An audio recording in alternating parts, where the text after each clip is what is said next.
got a Bible, you're going to want it open to Romans 1. That'll be the primary text we're in. The goal today is really to dig in and get a good foundation for understanding the gospel, what it is, kind of what I would term as the necessary assumptions of the gospel,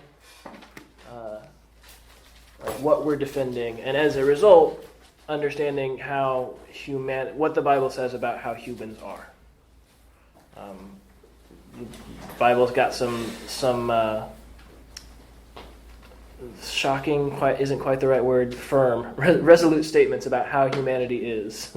And so Romans 1 is one of the clearest sections that really dives into that. So the overall terminology I'm using is the universality of sin and the moral law are the two broad categories. And the universality of sin, meaning sin is universal. Everybody's got it, right? That's the basic point.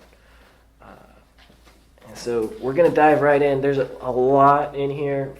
Definitely feel free to stop and ask questions. Like I said, we can always mix what's going on here if something more fruitful comes up in conversation. So, but start out with definitions is always so important. So if we're talking about sin, we need to ask, what is sin? Two common classical kind of answers to that question. Sin is any fed desire in a human that is contrary to the prescriptive will of God. Prescriptive meaning what he said. Humans, you should do this. This is good. This is bad. So any desire that someone has that is fed, that is against what God has said, this is good for you to do. So is the word fed critical there? Yeah, so I think to distinguish between a temptation and an actual sin is where I use fed desire. Desire itself, the word lust, right? That is a sin. But the concept of being tempted towards lust or a desire isn't necessarily a sin, right? Jesus was tempted in every way and sympathizes with us. So that's the reason for that terminology, at least. I'm definitely open to better ones that kind of help craft that. But that's why it's in there, at least. And it's not just like the sin where it's an outward act. It can happen in our mind. So if we see it as a temptation and I don't act it out, but you're still living it in your mind. Right. You're still feeding it. Yeah, exactly. Is it restricted to just humans? That's a very good question. I would say yes, but you thinking specifically of the angels? Is that angels or even like animals, right? I mean, they don't go to heaven. Yeah. Do they sin? Yeah, that's so animals. Kind of spitballing here. This is just Stephen's opinions, so feel free to take or leave them at this point. But I would say animals, yeah, I don't think they go to heaven, and the reason is I don't think they have a soul. Like if you look at in Genesis 1, where God creates man in his image and likeness and breathes into him the breath of life, I think that's breathing in the soul, whereas animals are on a different plane entirely. So I think they don't go to heaven not because they sin, but just simply because they weren't created as to be eternal beings. As for angels, I suppose you could put angels in here as angels sinned. I would put it a little bit more. Angels, the lead angel, Satan, rebelled, and the other angels followed. So there's a slight change on what I'm trying to get at with sin. Probably not worth diving into that nuance, but if we want to throw angels in here as angels having sinned, yeah, that's good enough for me. Good enough for government work, right? Another common definition that people give is missing the mark. Right? Sin was a term used in archery in ancient times, and when someone didn't hit the exact mark he was aiming for, he missed, he sinned. So that's another common one to try and get the point across of here's the standard that God set. Humans don't live up to that standard. Rebellion against God, I think, would be another pretty good way to define sin, which then would include angels, right? In rebellion against God. Where does this come from? Where does it happen? We looked at it last week, Genesis 3:15 in particular, but I want to hammer that home a little bit, and specifically understanding the fall itself is it's humans wanting to be God, wanting to decide good and evil, wanting to make up their own morality. She saw that the tree was good for food, when specifically that tree had not been said good for food. And the temptation from Satan was, you will be like God, knowing good and evil. That's what man and woman wanted in the garden. That as the root, the core, it's looking to the self in the place of God. I'm God, he's not. I get to make the rules, he doesn't. That's what sin is. That's what the fall is. This is why most theologians would say that the queen of all sins, the all sins boil down to pride. I think that's actually right. It's sin itself. The fall was about putting myself first, and that's what pride is, right?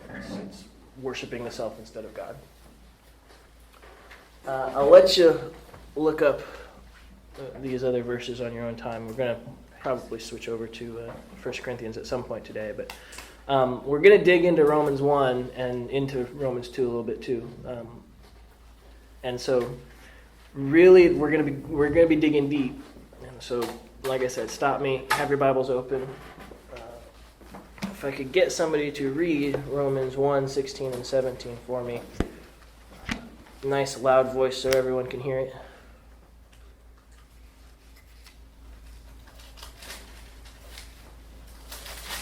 You said verse 16? Yep.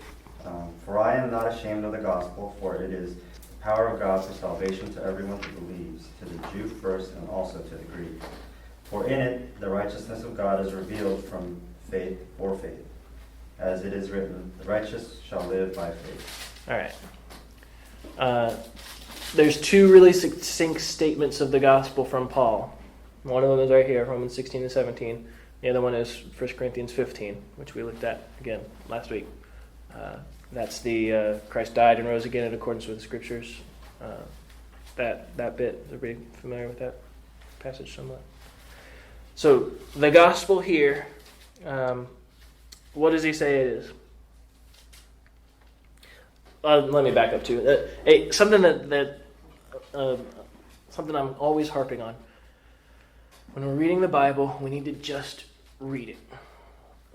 The common desire is to jump in and start making application right away. Start saying, what does this mean for me? How do I live this out? I want to get there. We have to start with just what does it say. After we get what does it say, we move on to what did it mean to those people at that time. This is a letter that somebody wrote to another somebody or somebody's. We want to know what was that letter saying. The analogy I give is I found a letter from my great uncle while he was in World War II to my great aunt. And I found this letter in an old box. I read it, and it was really cool to see the depth of love that my uncle had, the fear that he had as he's fighting in World War II in the Japanese theater. There's a lot that I learned from that letter about love, about relationship, about commitment, about lots of things that I could take away from it. I did not read that letter and think, oh, he's writing to me. Right? That would have been crazy if I'm reading this and I love you so much. And I think, oh, he's talking to me. He's not. He was talking to my great aunt. I still learned something. It's still very important. There is depth of conviction and truth there. But I didn't jump in thinking, you means me. It meant her. And the same thing's here. When we read the Bible, just read it.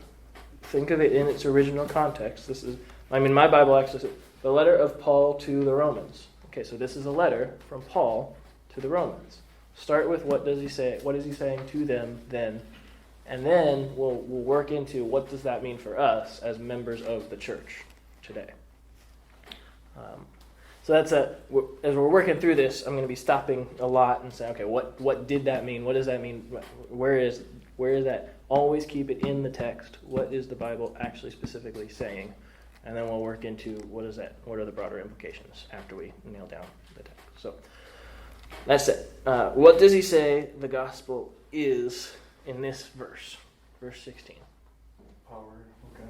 The power of God for Salvation. Salvation to whom? First to Jewish people and then Gentiles. First to Jews and to Gentiles. And the other limiting phrase that he gives there? Everyone who believes. Everyone who believes. All right.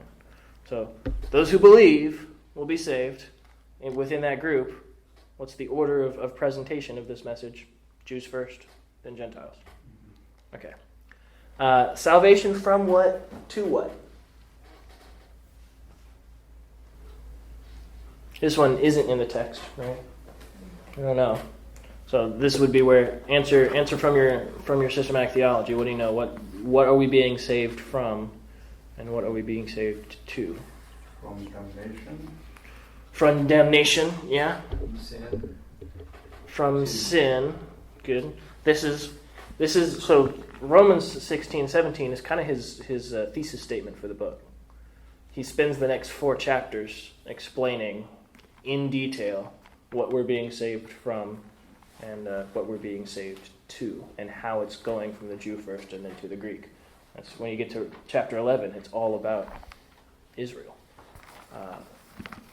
So, getting off track. That's one of my favorite things to talk about is Jews and Gentiles. We're being saved from, I heard sin, I heard damnation. What are some other ways we describe this? What if you've read the end of the book, God's wrath, good. Good. Yeah, the pouring out of God's wrath on sin, damnation. Where does that come from? Where do we get that? Where throughout the Bible does that come up?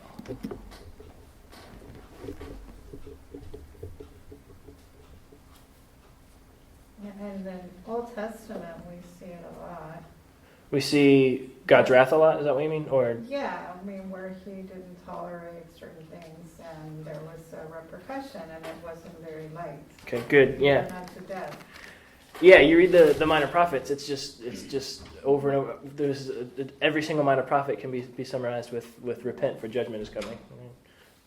That's yeah, good.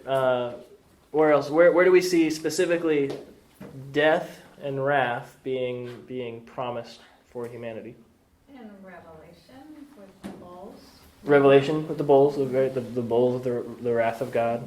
The end result where everyone who is not found in the Lamb, where do they end up? And the lake of fire. Lake of fire. Good biblical language. That's what it says. Lake of fire. Where is all of this promised? Where is it? Where does it start? Where does death begin? Genesis 3, right? Like I said last week, most of the Bible, if you understand Genesis 1 through 3 really well and Revelation 21 and 22 really well, lots of the Bible just kind of locks into place and starts making more sense. So, good. We're going to move on from there. I'm kind of getting, and I have been for a while. It gets into God has chosen those who will be saved and who will believe this, and those that don't be called unbelievers and they're enemies of God.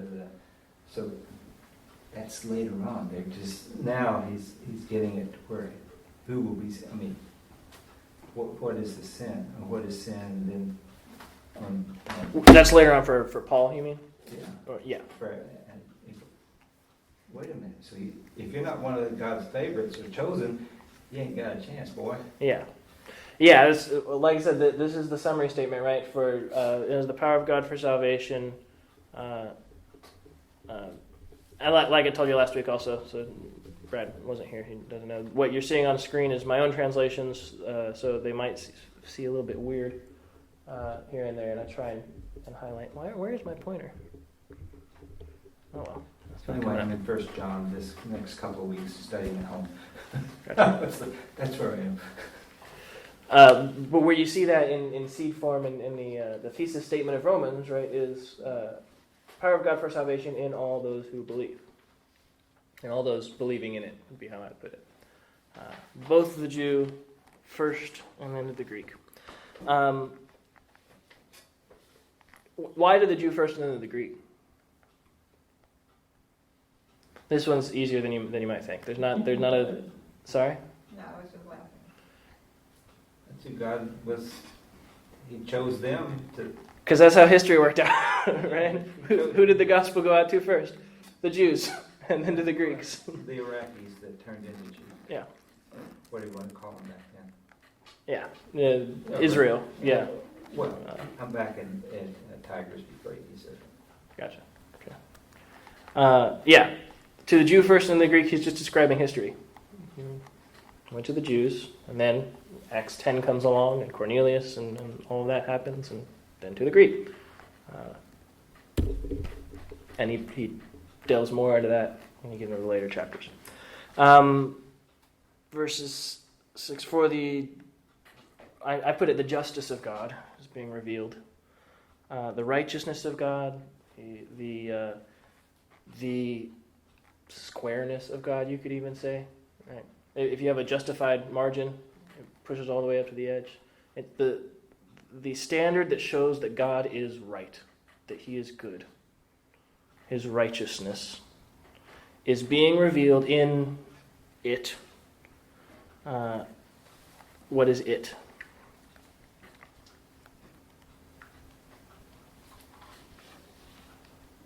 All right, verse 17.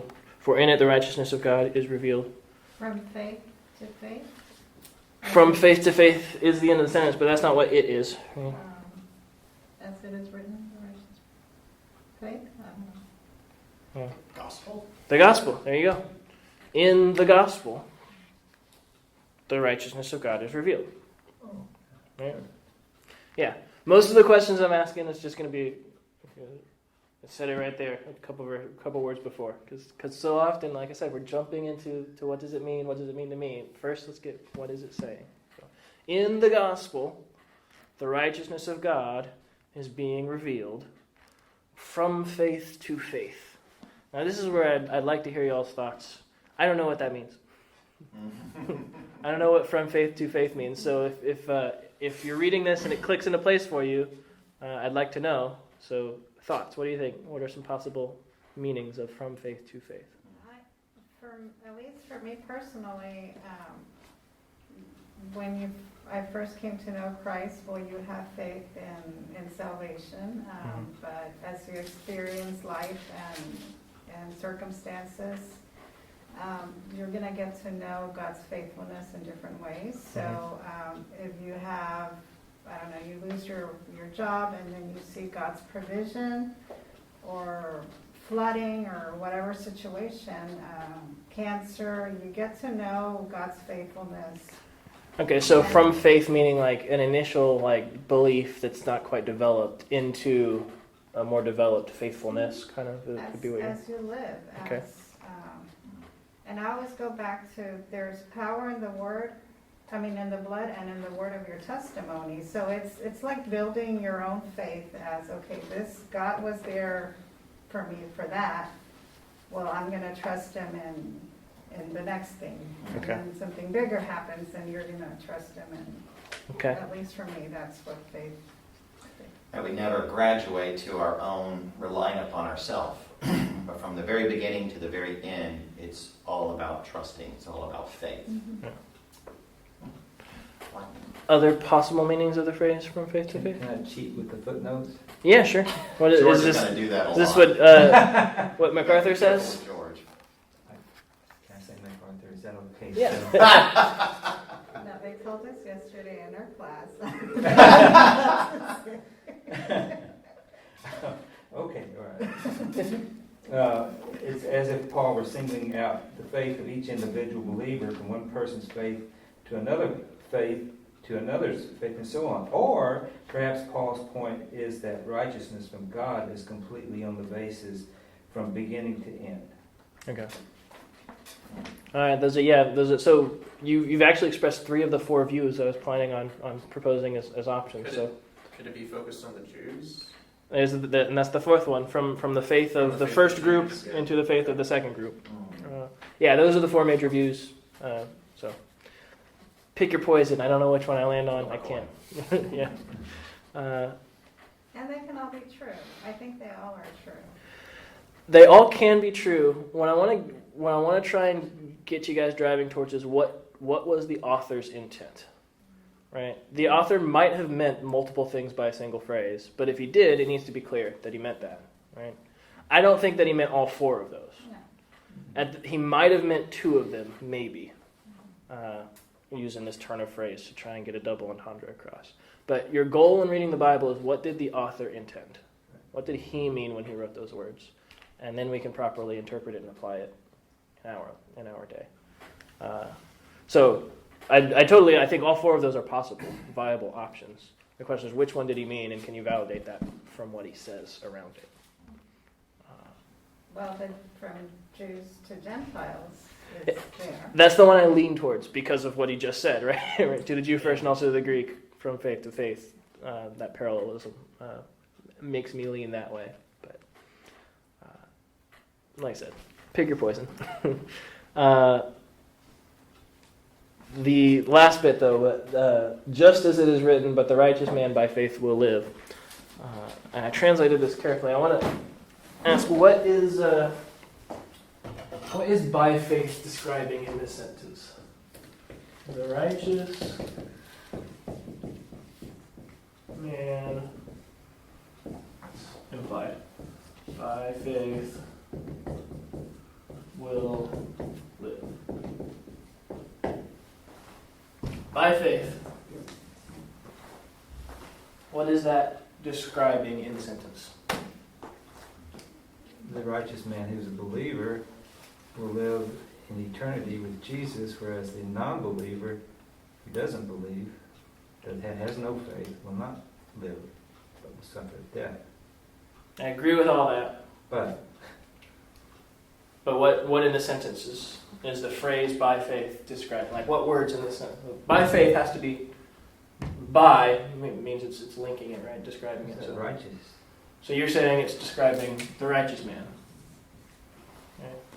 I kind of want to say the life, like will live.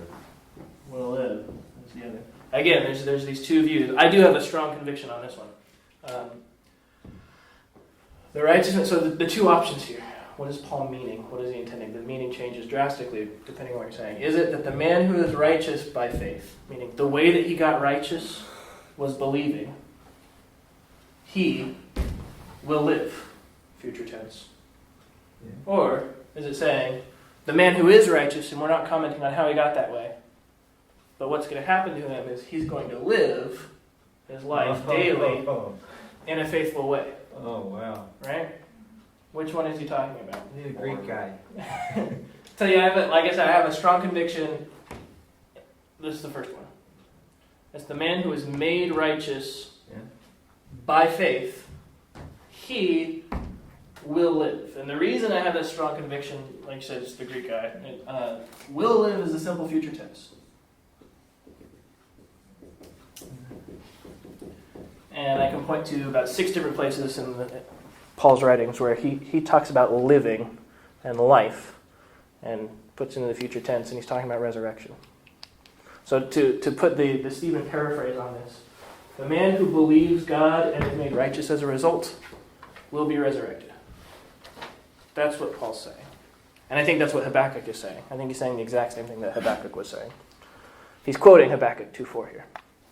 And I wrote my master's thesis on Habakkuk. He's using Galatians. So Yeah, I have a strong conviction on this one. Paul is always, not always, but very, very often talking about the resurrection. He's talking about the way you get resurrected, live in the future. You will do it. And how you do it is you're made righteous by faith. And that's what the whole book of Romans is all about. And if you keep reading, chapters 2, 3, and 4, that's what he's talking about the entire time, is you're made righteous by faith. Every track on that? So the way you wrote this sentence, like if I go back to at least my Bible, Yeah. it's the righteous will live by faith. So it being faith at the end, to me that, at least this translation says that I'm living by faith. Right. And That translation, translation committee has looked at these two options and said, we're going to land on this option. So We're my going to kind of bring that question across is, the translation. Yeah. okay, so this was written in Greek or? Greek, yes. Okay, Koine so Greek. how does the Greek lay it out? I don't. No, it's a good question. And I can answer it. It's a matter of trying to answer it an appropriate way. Because that messes my theology. Right? It rubs. Word order in Greek is not super important. But the word order is this. Will live is at the end. By faith is in the middle. Right? This preserves the word order of the Greek. Which is why, and normally, when you have what's called I believe it's, let me actually look at it. Because being bilingual, I know that in Spanish, the Good, words okay, are good. very different. Yeah, right. Sometimes there's options on how you would translate it, and what you're translating brings across the intent a little better. Yeah. Or even the word order. Yeah. I guess that's where I'm stuck, and maybe I shouldn't. So yeah, in Greek, word order is not as important, but it's.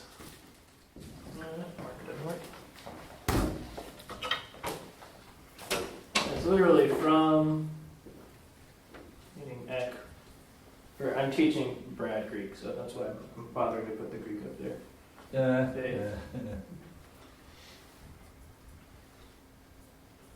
Pistos. Okay.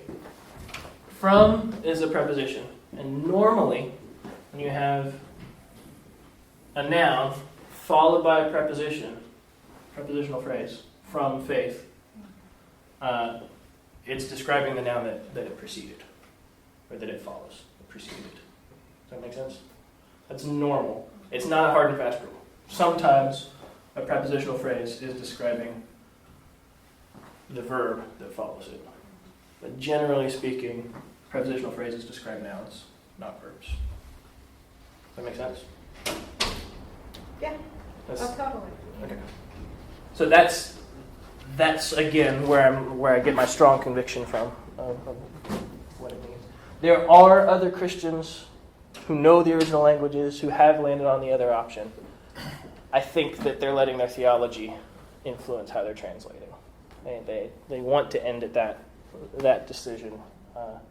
They're not letting the grammar and the text speak for itself. But notes, not all of them. There's some either or, could be, might. But anyway, the initial thing is Paul intends to prove that it's always been God's way to justify sinners by grace on the basis of faith alone. Amen. Yeah, and that's what the person who is righteous by faith will live. I expected that to take a while. That was a major detour planned. So I think we're still on track. Everybody with me, at least where I'm coming from. And I'm not saying you have to land where I do, but I at least want you to understand the views and why I'm teaching the way I am. I guess the beauty of that is that we're righteous by faith, not by what we do. There you go. That's the gospel. That's the thing you're defending, right? What we talked about last week with the hope that is in you. It's resurrection by faith, not by works. That's the gospel. And he also says that it's not a single event, but a continuation of life. Mm-hmm. Continuous. It endures. Did you track with that, Brad? Ekpisteos, prepositional phrase describing the noun instead of the verb. All right, good. We did just talk about this. What is the gospel? We kind of glossed over this last week, so I want to hammer it. We might not get to some stuff at the end, but that's fine. Literally, gospel means good news. Right? The word gospel actually comes from Old English "godspel," meaning good news. Comes from a Greek word euangelion, which means good news. That's what it means. It means good news. What is the news? It's on the screen if you want. The Messiah is here for the Jews. I mean, they've been waiting for him. The Messiah has shown up for the Jews, and specifically, For those that believe, you're not going to die. the Gentiles can be grafted in too. Oh, yeah. Okay. And those who believe will not die. Okay, the historical claim that Jesus showed up, beat death, died and rose from the dead. That's the news. That's the historical claim. What makes it good?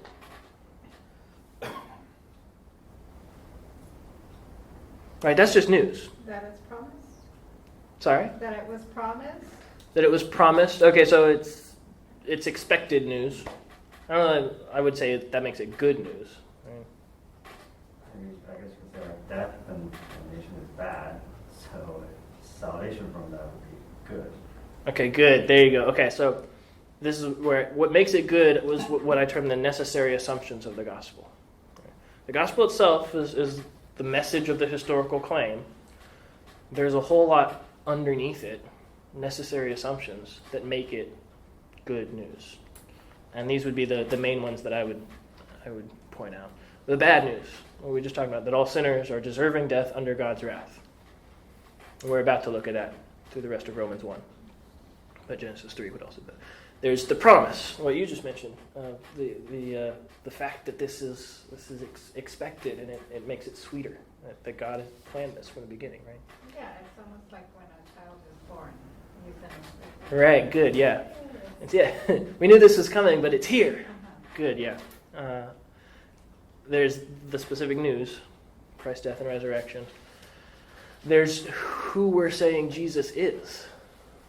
Since he died and rose again, he is fully God and fully man. That adds to the goodness of this news. And there's the fact that it was all in accordance with Scriptures. It was promised, it was planned.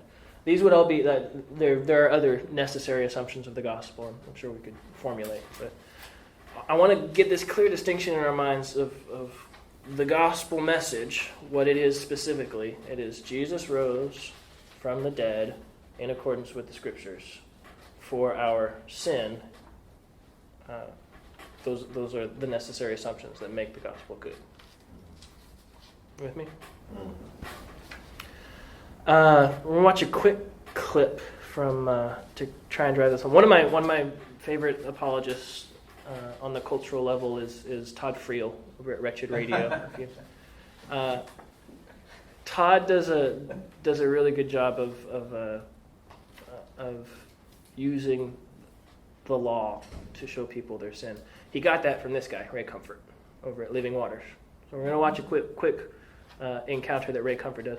Ray Comfort does the old-fashioned, out on the street, the bullhorn guy, kind of just stating the gospel and grabbing anybody who will listen. And so we'll watch a quick clip from him and we'll think about it a little bit. So here's Ray.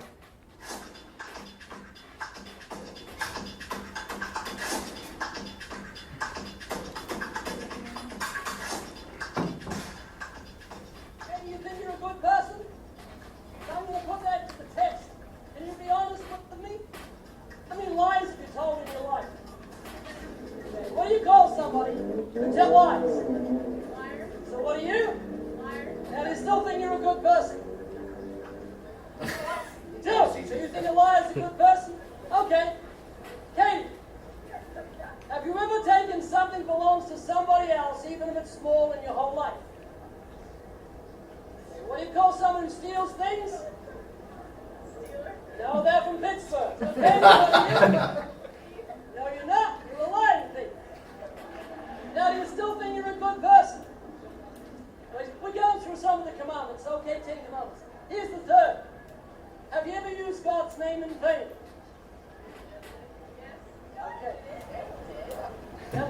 ago, and I appreciate you staying and listening, Jesus said if you look with lust, you know what that means? You commit adultery in your heart. Have you ever looked with lust at a guy? Okay, your friend says yes. So, Katie, here's the summation, all right? You're not a good person. You're like the rest of us. I'm not judging you, but by your own admission, you're a lying, thieving, blasphemous, adulterous heart. That's only 4 of the 10 Commandments. So here's the big question. If God judges you by the 10 Commandments on Judgment Day, you're going to be innocent or guilty? Excuse me? Heaven or hell? All liars will be apart in the lake of fire. No thief, no adulterer, no blasphemer will inherit God's kingdom. So what can you do to justify yourself? How can you be made right with God? What can you do? Any idea? Be born again? How do you do that? How can you be born again? God provided a Savior 2,000 years ago. The Bible says of Jesus, He shall save His people from their sins. God became a perfect human being with a specific purpose of suffering and dying for the sin of the world. Now you probably know that, but you may not know this. You and I broke God's law, the 10 Commandments. Jesus came and paid the fine. When He was on the cross, He said a very unusual thing. Are you familiar with this?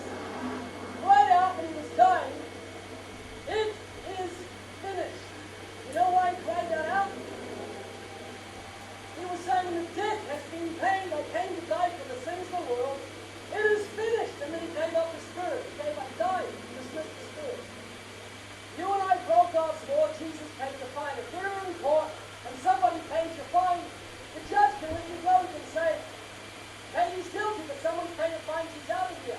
Well, because of what Jesus did on the cross, God can dismiss your case. He can... What He's doing is showing her that all are sinners, and that includes her. And that if the Bible's true, there's a necessary end for sinners. This thing goes on, and it seems like she actually does get born again. You can never be sure, but what I really appreciate about this approach is what I was mentioning last week with the difference between the classical and presuppositional. Is it gets the gospel out up front. It says, here's my claim. This is what I'm defending. All are sinners. All deserve hell. But God has made a way. The way is Jesus Christ's death and resurrection. And after that, we can work our way back to where's the disagreement.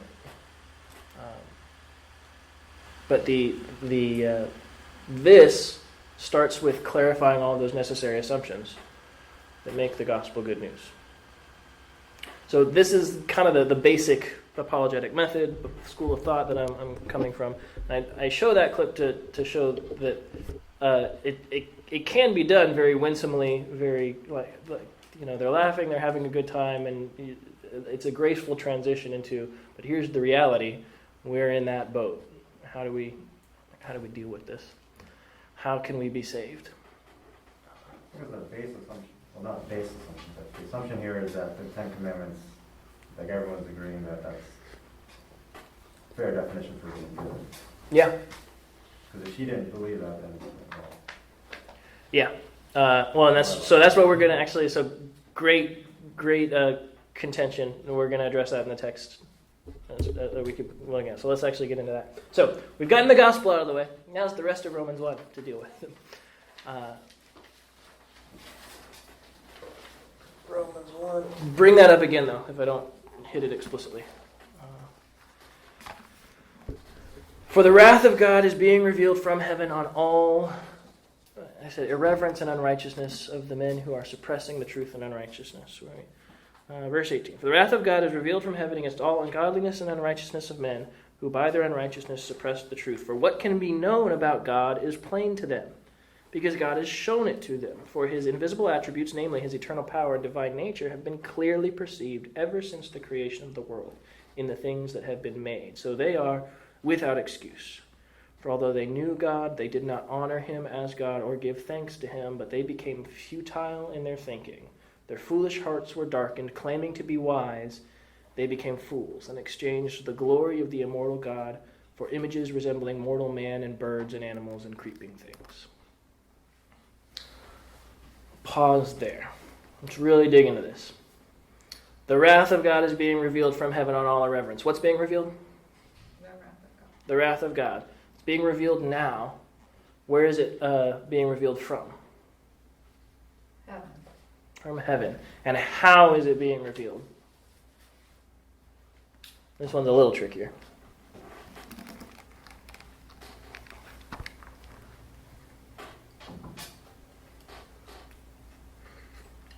It's implied in verse 17.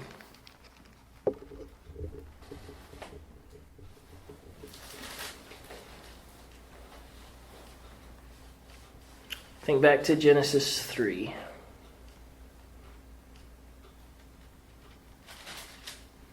How is the wrath of God being revealed on all unrighteousness and ungodliness? Through the pain, Pain, good. Death, there we go. How is the wrath of God being revealed on all? Well, because everyone dies. Yes. And that's where it's implied in verse 17, the righteous shall live by faith. Resurrection. On what is the wrath of God being revealed?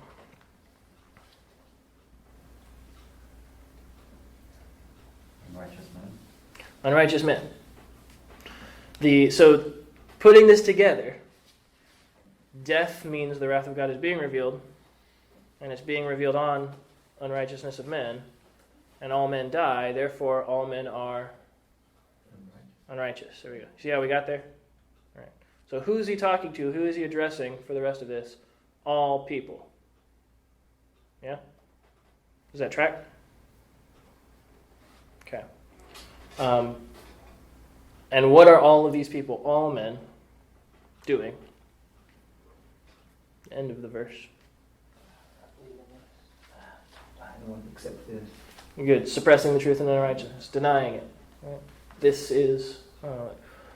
what truth are they suppressing? That's the rest of the chapter. So, for what can be known about God is plain to them, because God has shown it to them. Because of the thing known about God is obvious in them, for God made it obvious to them. What is the thing known about God? It's a little bit later. He says explicitly in verse 20. What is known about God? Eternal power and divine nature. Yeah, his eternal power and divine nature. Invisible attributes. These are the things known about God. But we'll get there in a second. Who is responsible for revealing it to the irreverence and unrighteousness of men? God did. God did. For God made it obvious to them. For God has shown it to them. Right? All right, good. God has revealed the truth of his eternal power and divine nature against all men through death, at the very least. Yes? That's what we've gotten to so far.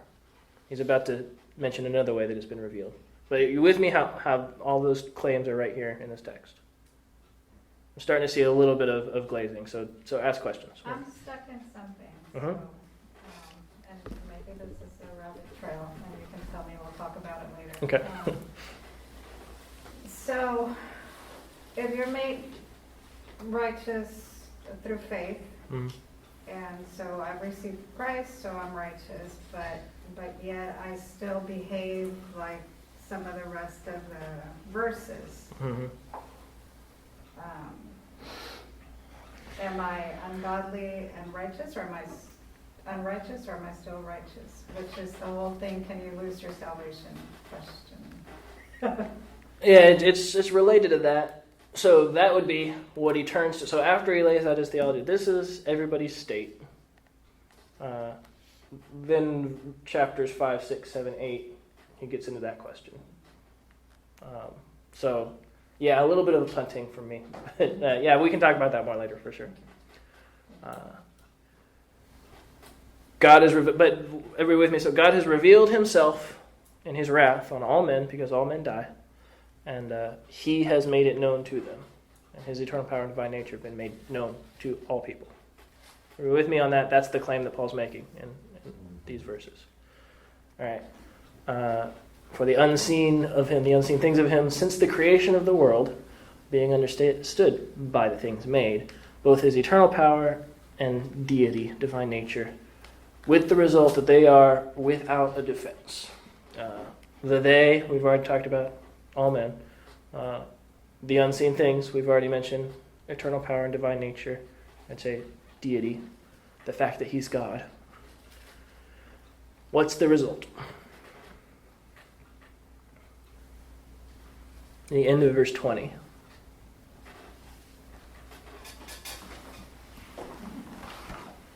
So that they are without excuse, without a defense is how I translate it.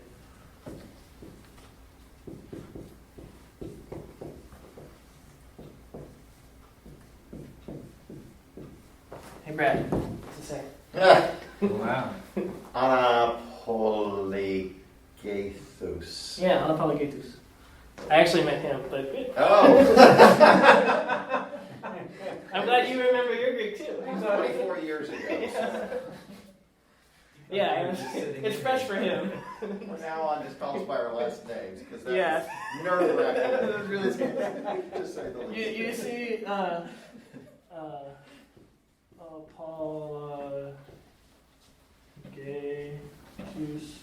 you see a word in there? Apologetics, right? Yeah, They are without a defense. They are without an apologetic. They are without excuse. This is where I'm coming from. This is how I think the Bible, I think this makes it really clear. All people know the truth of God, suppresses their unrighteousness, and they are without a defense. And he presents it through apologetics. Yeah. He's presenting his own defense of the gospel. That's what this whole book is. Yeah. These are some of those assumptions that we're going to. How are people? So this is where my short little phrase, there are no atheists. There are no true atheists. In the quiet moment where you are laying alone in bed and you think, what will happen when I die? No one is truly an atheist. They are either in rebellion, suppressing the truth, hating God, or they are submitting, repenting, believing God. But there's nobody who says God does not exist in those moments. The only reason I know this is because I'm studying it. Okay. That may answer your question. 1 John 1, 8, and 9. Gotcha. Oh, yeah.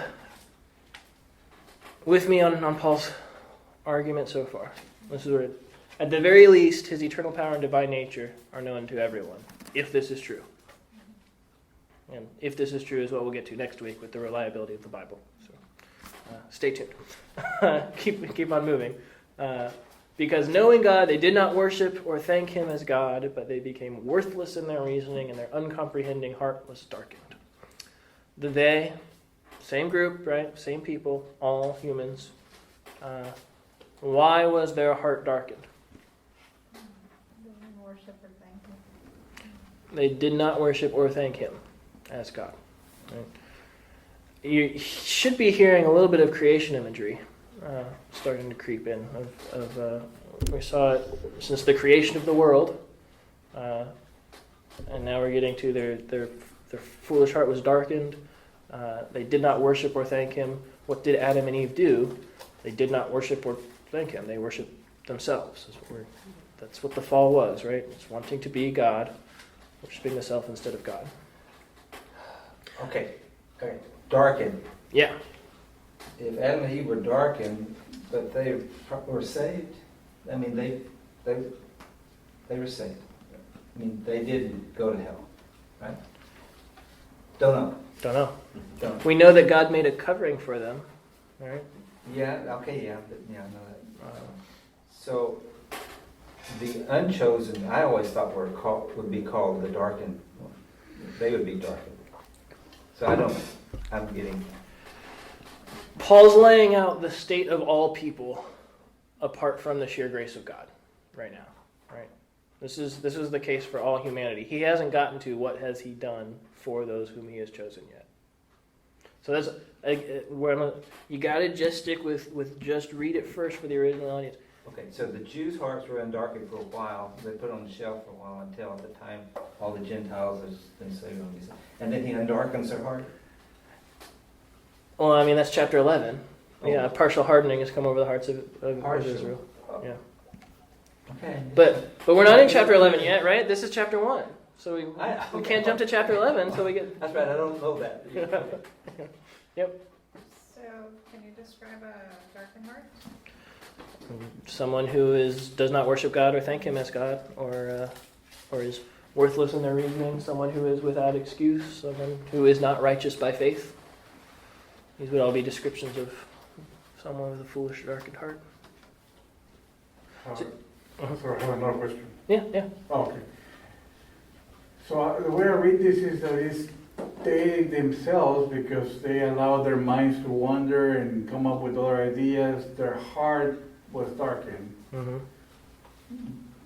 And maybe it's not the same word, but it kind of reminds me of in other verses, it seems like God hardened their heart. Yeah, well, I say it says it right here. So what had been known about God has been shown to them, and then verse 24, we haven't gotten there yet either. Therefore God gave them up in. So it's God who hands them over to this. God is the one who brings it about. That's a fun theological discussion of God's agency in the fall. Did God cause it to happen? Did He allow it to happen? What's the right verbiage? That'd be another conversation for another time. One-on-one. That's a good one-on-one conversation for sure. So how, with the street person that really was into those, there have been some that I've seen YouTubes where it's like you get out of there. Mm-hmm. So how do we respond? We go, that's a good question. I really don't know. Let me get back with you on that. Do you do that? That won't work. Actually, I'm totally for if you don't know the answer to a question, don't pretend like you do. Yeah. So yeah, it's absolutely. Yeah, I don't know. Let me think about the right way to walk you through that. Give me your number, and I'll contact you later. Okay. Yeah, man. You're going to get eaten alive on some of these people. The ideal is that you do know the answer to the question, right? Exactly. But if you encounter them where you don't know, don't pretend like you do. Just say I don't know. Another way of putting it, so men that don't acknowledge God, Mm-hmm. because of that, they themselves are kind of hiding from themselves more that there is a God. So they kind of do it to themselves because Yeah, they dig themselves deeper. it's more hidden to them because you know. Yeah, so in reference to the there are no atheists thing, I think there are people who have deceived themselves so fully that the majority of the time they actually don't. They don't consciously think there is a God. It's when you get to those moments where the truth kind of shines through.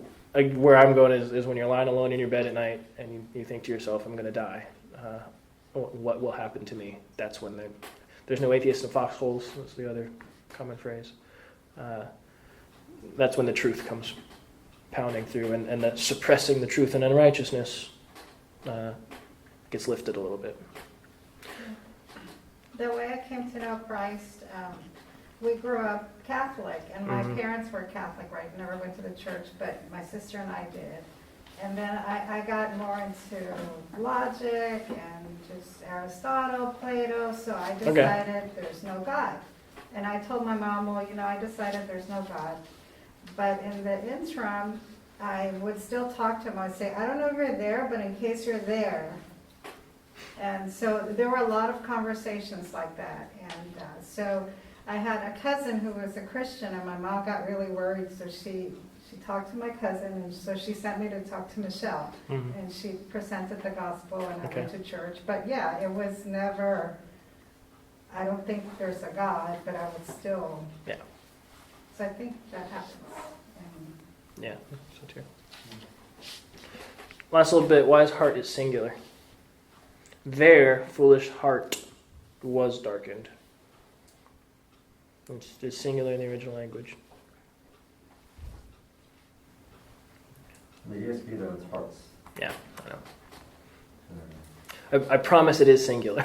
It's per person. It's universal. Well, yeah, per.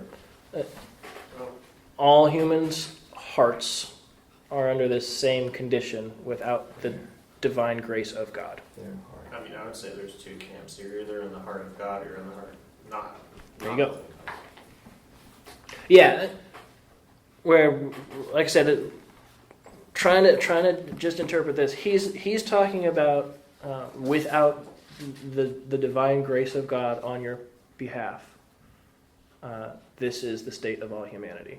God has made a way, and that's what he gets to. He keeps moving, but we want to stick with him and follow his argument and let him present the stuff that gets when he's ready. Claiming to be wise, they were made fools. They were made morons. It's literal morona is the Greek word. It's where we get the word moron. They were made fools. They exchanged the glory of the immortal God with the likeness and image of mortal man and of birds and the four-footed animals and reptiles. Do you hear the Genesis 1 and 2 language? In his likeness and image he created them. Claiming to be wise, wanting to be wise in their own eyes.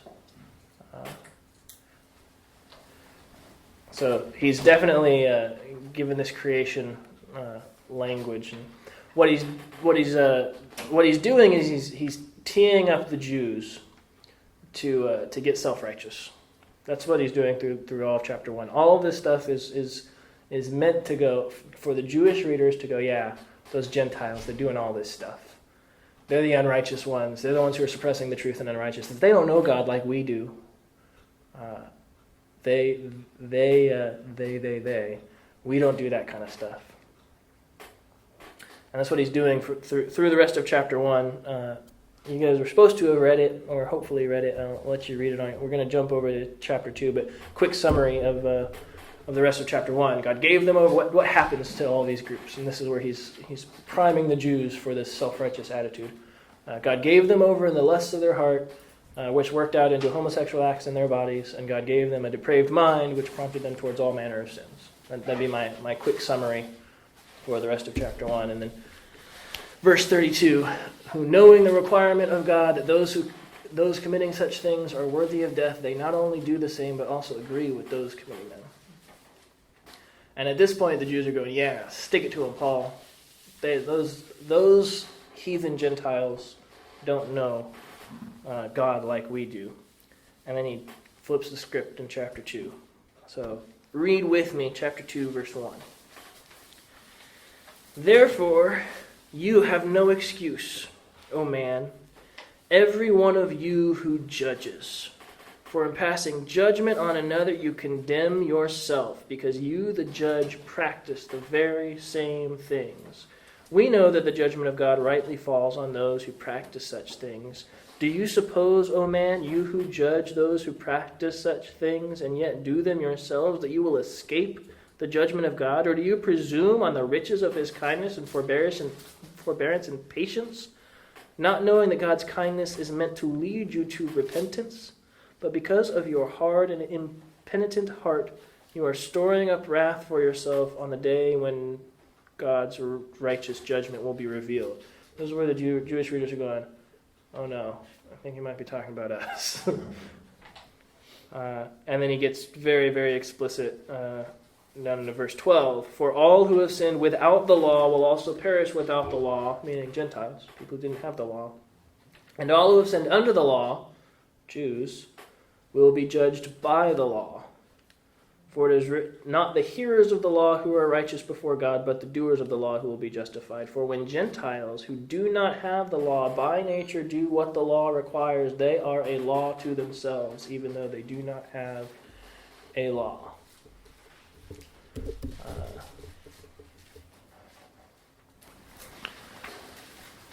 Conscience. Where Paul affirms the existence of the conscience in everyone. For when Gentiles who do not have the law naturally do the things of the law, these not having a law are a law in themselves, who show the work of the law written in their hearts, testifying of their conscience. And among themselves their thoughts accusing or even defending them in the day when God will judge the secrets of men according to my gospel through Jesus Christ. This is where I'm addressing your question of does everyone agree that the Ten Commandments are I think this is saying, yeah, the moral law of God is written on the hearts of men, and the conscience bears witness against even the unbeliever, even the Gentile in this context. Someone who didn't know the Ten Commandments, didn't know the law of God that was revealed on Sinai, has the conscience, the law written on their hearts, condemning them, or even defending them. When God is judging them, and they're standing before him saying, I didn't know, or, the conscience is going to be there saying, no, you knew. And even those little things that you did that were good, you knew that they were good, and you knew that they were bad when you weren't doing those things. Right? Everybody with me? So, is that conscious later on? I'm thinking of the word evolve, but maybe that's not the right word. It's Sanctified? no, actually the opposite. Uh-huh. Can you get corrupted and to where? Maybe that's what we said earlier. I mean, the verses are earlier. The foolish hearts were darkened, claiming to be wise, they became fools. Yeah, Uh-huh. yeah, that's right there. That's the step-by-step downfall of humanity into all manner of sins, and that's the second half of chapter 1. Is that we didn't actually read it, but I'll go ahead and read it real quick. So, chapter 1, verses 28. Since they did not see fit to acknowledge God, God gave them up to a debased mind to do what ought not to be done. They were filled with all manner of unrighteousness, evil, covetousness, malice. They are full of envy, murder, strife, deceit, and maliciousness. They are gossips, slanderers, haters of God, insolent, haughty, boastful, inventors of evil, disobedient to parents, foolish, faithless, heartless, ruthless. Though they knew God's righteous decree that those who practice such things deserve to die, they not only do them, but give approval to those who practice them. This is, everyone knows what's right and wrong. Everyone knows what's right and wrong. So, and we're at a little bit of so this is when I said I'd be stopping, but the second service doesn't start until 11. So, do y'all want to keep going, or do you want to take a break, or you want to call it? What's the... It's 10:07. They usually go to about 10:30. Okay, great. I'd encourage you to go to 10:30. Okay. Is everybody cool with that? 10:30? All right, yeah, let's keep going. Everybody with me on the basic, the universality of sin, the universality, everyone knows the moral law, even those who don't have the revealed, they have the conscience bearing witness against them. And so everyone is without excuse, without a defense before God. Stephen, I forgot what I was reading. It was just a few weeks ago, but someone was using Romans 2:16 to argue this was not the law. And I never remember coming across that view. Have you come across it? I do actually remember. It's the same kind of I remember when I read this, when I was doing this in seminary, that was mentioned. Yeah. I just get to I'm following the argument, and I'm like, okay, yeah, well, we're seem persuasive, doesn't yeah. it? I've always taken that as the Gentiles knew the law in their conscience, and they're condemned by it. Yeah, I think that's what he's arguing. Yeah. I have another question. Mm-hmm. So that means that every baby comes, with The not curse. with the awareness, but with the conscience already that God's moral law is Yeah, in their baby way. Yeah. okay.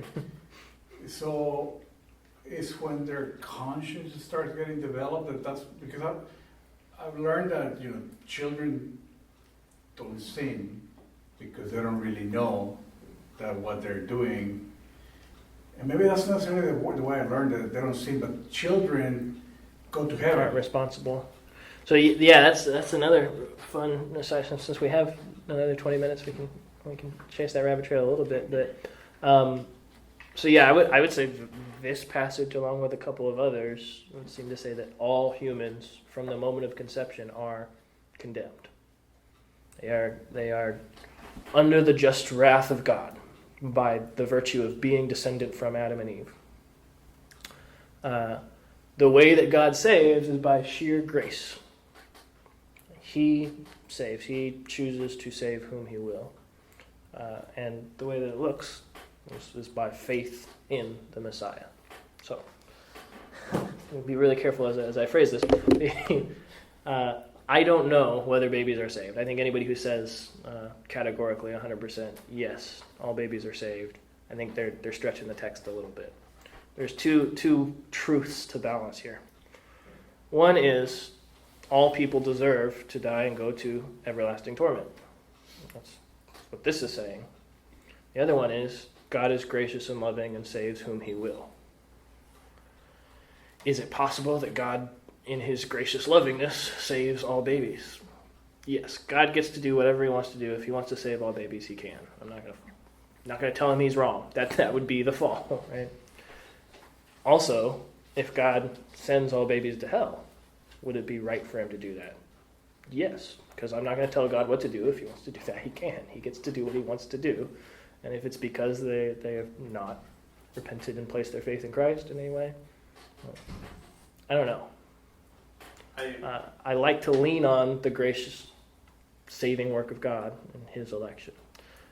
There's a view called age of accountability, and a couple different. The idea that once you get to a certain age, you are responsible for responding to the gospel.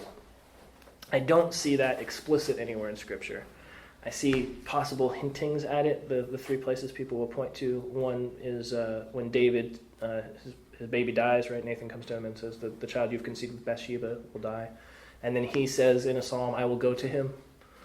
So that must mean that he went to heaven because David's going to go to heaven.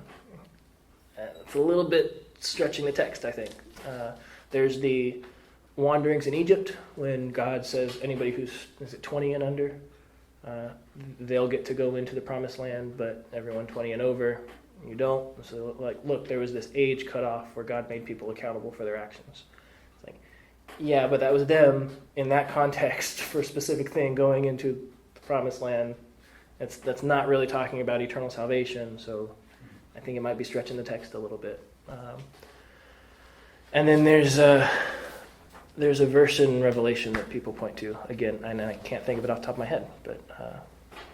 Stephen, I appreciate you're trying to stick with the text, and ultimately the text has to answer the question. As humans, it is an extremely emotional question, because many have had miscarriages. My wife has had a couple, and others have had babies die. I think while ultimately we want to be driven by the text, I think Stephen's done a good job of pointing out that there are biblical reasons to believe what we want to believe, which is babies do go to heaven. Yeah. And what I've come across that I've taken particular comfort in is Psalm 22, verse 9, where David says, "Yet you are he who took me from the womb. You made me trust you at my mother's breasts. On you I was cast from my birth, and from my mother's womb you have been my God." So, from these verses, is there a sense or a way in which God can impute or grant faith and trust to even infants before they're developed enough to where they can hear and understand and respond to the gospel in faith? I think from that text we have enough reason to say, boy, it sure seems like a real possibility. And I think that can bring a lot of comfort to people who have lost babies. Yeah.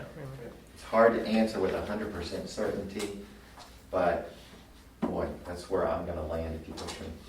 And Bowler and MacArthur would both kind of affirm that position too. One thing that I know, I'm not here, one thing that I found throughout the Bible is like God makes a really strong distinction between the level he holds you accountable based on how much knowledge you've been given. There's quite a few verses where he seems to either allude or directly just, if you know more, you've seen my works. Well, you Chorazin and Bethsaida for if the work's done. Yeah, you're held to a much higher standard than the Gentile or someone else. Yeah. So that's where I usually bring my thoughts to if on those kind of matters. Yeah.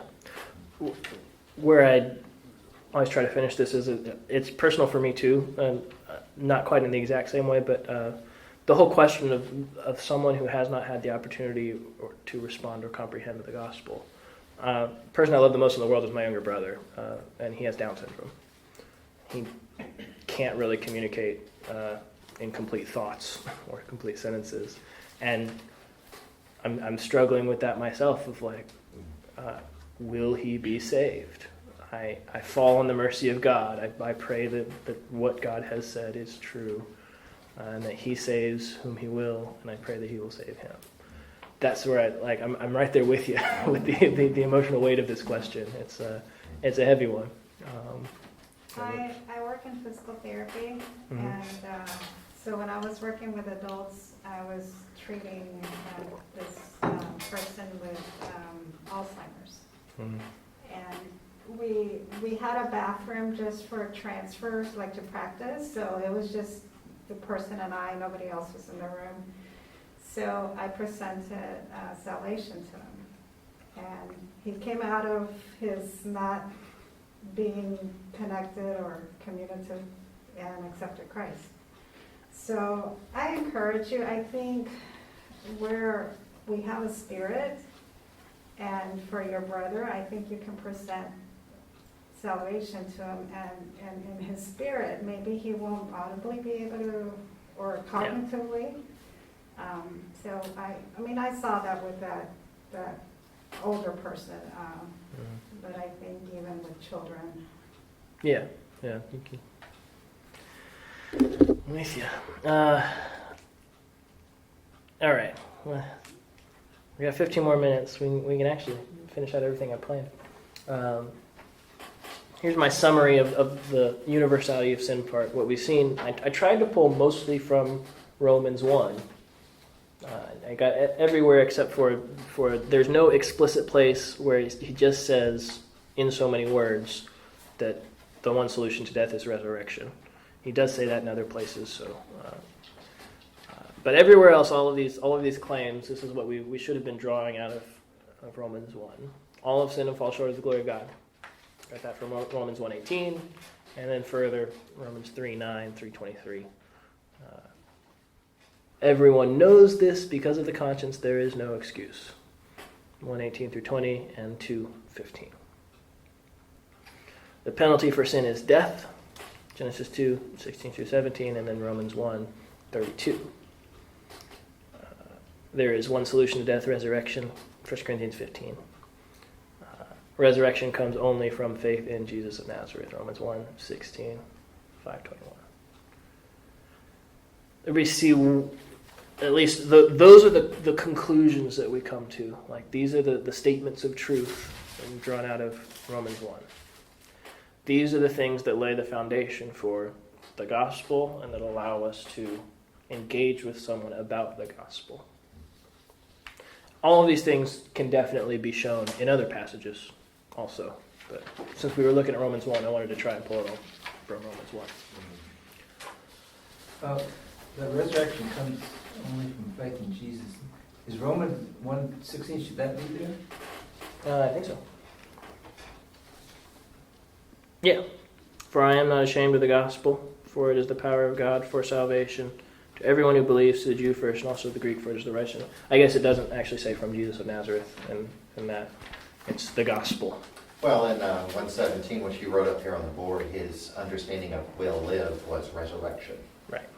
Oh, okay. Yeah, the specific attribution of resurrection by faith is definitely Romans 1:16 and 17. Yeah. Faith in Jesus of Nazareth, you got to look a little bit before and a little bit after. But, Oh, yeah. Okay. Yep. Yeah, a little bit of kind of what we're discussing, a little bit of I don't know, fights it a little bit. Like I was thinking while we were discussing, what about that person? Okay. And so there's no area that acknowledges there is a God, right? Mhm. But he was never given the opportunity to be told about Jesus. Yeah. So I'm leaving you there, because then you're saying that he can't be resurrected. Yeah. So it's the same kind of question, right? Of maybe somebody.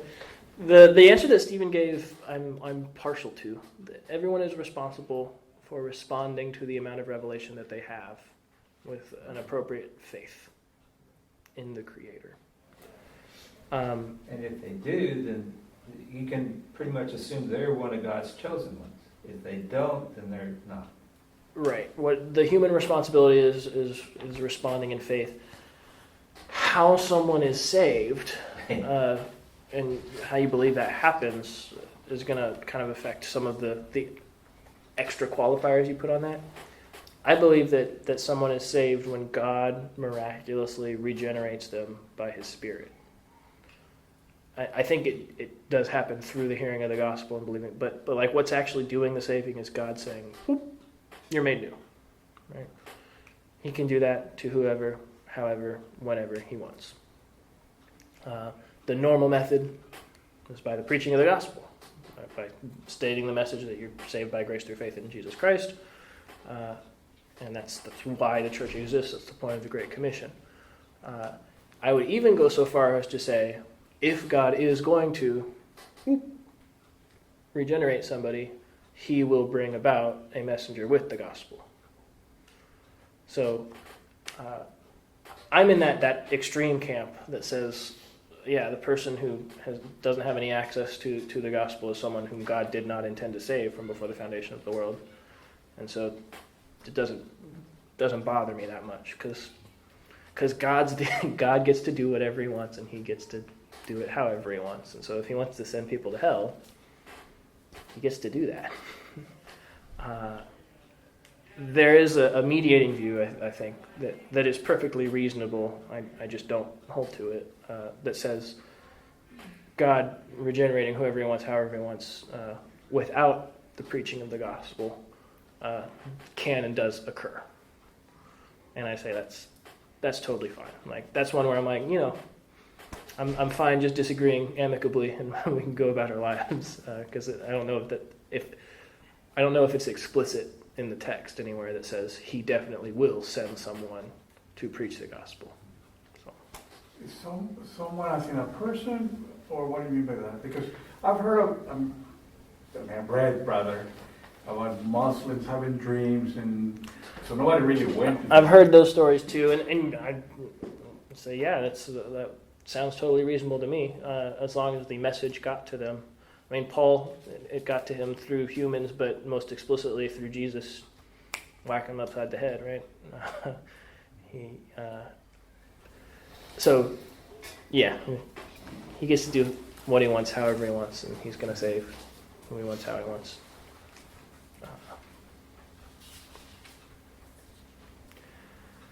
The moral law, this idea of the law written on the hearts of men, that was the end of chapter 2, right? Or verse 15 of chapter 2.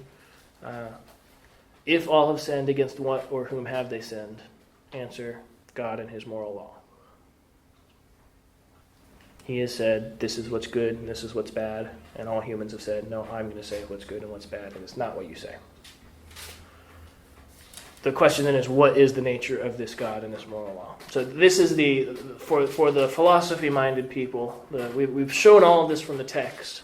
What are some other ways that this can be framed and talked about to get across to someone? The existence of the moral law, the idea of there is something that you should do, there is right and wrong, is universal, right? We write, conscience bears witness, either affirming or condemning them. How does it work is the next question. And there are lots of different answers that lots of different philosophers have proposed, and so we're going to look at a couple of them. But what does this thing look like? Is it a matter of wants, cans, or oughts? What would you say the moral law is? Want, can, or ought?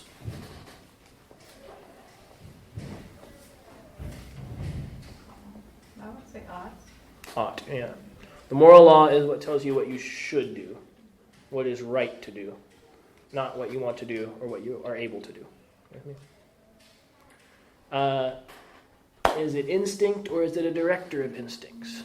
Is it sheer just like the reactionary, I'm doing the good thing because that's my instinctual reaction. I would think instincts more often are wants, so. Yeah, I think it's more like a director of instincts. You might, if you've read Mere Christianity by C.S. Lewis, he deals with this question really well. And basically, the moral law is like a sheet of music, and instincts are the notes on the keypad. It directs those instincts in certain times and certain ways towards one action or another. I would agree with that analogy as a very good one. Is the moral law objective across times, cultures, individuals, or not? I don't think it changes, so I would say yes. So this is one that's really common in our culture, to say morality is purely relative to context. So we in our society have said that certain things are wrong, like murder or rape, but other societies have said other things, and we're no better than them. We don't have like some sort of authority over them to say what's right and wrong. That's a very common worldview today, moral relativism. And the Christian says, no, morality is objective. Something that's wrong is always wrong, if it's actually something that's wrong. So, worship of the self instead of worship of God is always wrong. Is the moral law, has it always existed? Like, did God define, maybe, I don't know, because God is eternal, but was there a point when he defined it? That's a good question. And that's actually, hold on to that, ask it again in 2 slides. Okay. Obligation to act or prohibition from action, or both, or neither. I think it's both. I think sometimes the moral law obliges you to act, and sometimes the moral law prevents you from acting. And it says you should do this or you shouldn't do this. Right? Yeah. Where does it come from? That's what you said. Famous, if you're into philosophy at all, like reading philosophy, I do. I would recommend reading The Euthyphro Dilemma. Short little thing by Plato. But it's basically trying to ask this question: is the pious, or what is good, morality? Is what is good loved by the gods because it is good, or is it good because it's loved by the gods? The basic question is morality separate from God, or is it determined by Him? And the way the Euthyphro Dilemma kind of susses it out is there's 2 options. Either God commands X because it is right, or X is right because God commands it. If God commands X because it is right, then that means there's like this standard that exists separate from God, and He's submitting Himself to it, which would make the moral law itself God, right? If He's underneath it, if He's having to live under its dictates. But if X is right because God commands it, then righteousness is purely arbitrary, as God could command anything. It's whatever God says is right. And that means, God could one day say that rape is right. And that would make it arbitrary and capricious and subject to change and not objective. So this is the Euthyphro Dilemma. This is how and in their context, in the context of Plato, they're thinking of the gods as these like titans and think Greek mythology gods who are just capriciously. So he's like, which one is it? And I would say it's this one. And if you define God correctly, then it's not a problem. Yeah. Does it have to be dichotomous? I don't think it. I kind of see it as it's one and the same. Yeah. Right?